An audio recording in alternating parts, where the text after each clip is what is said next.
There, and a very warm welcome to the France Buying Guide's YouTube presentation. Well, I'm often asked about the sort of employment one can expect to try and find in France. And one of the things that a lot of people do, a couple of our friends do this, is to offer paying guest accommodation, in other words, to have a chambre d'hôte. This is very popular in France, even in our little village here, which is no more than about 2,000 people.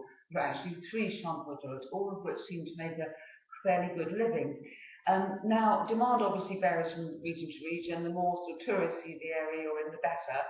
The actual definition of a chambre d'hôte is a furnished room located in the home of the host, offered to people in return for a paying fee. Now, it must be declared at the mairie, that's your first port of call, and you have to respect certain regulations. The maximum amount of bedrooms allowed these days is 5, and the maximum capacity is 15 guests at a time. Now, there are very simple rules. The rental must include an offer of breakfast. The premises obviously have to be clean and maintained well and conform to health and safety regulations.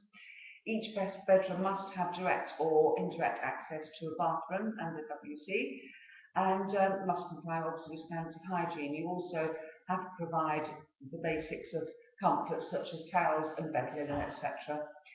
Also, prices and every other information about the property must be clearly displayed on the interior near the entrance and perhaps behind the door of each room as well.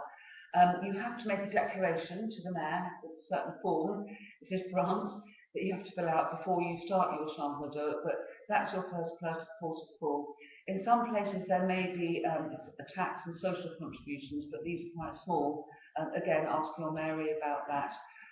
Food and beverage, you can offer a meal, but it must be, you must declare that there's only a certain number of meals. If it's over the amount of 15 paying guests, then it's going to be more like you'll be deemed as being a restaurant, so be careful about that.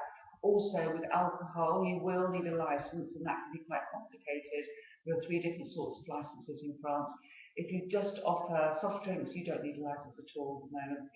So that's quite a good way of making some money. As I say, your local mayor will be able to help you with it.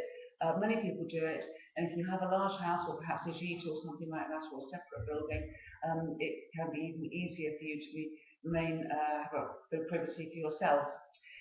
Do let me know if you have any questions or if you'd like me to cover anything else. Yeah, I'd be delighted to help. And that's all for now.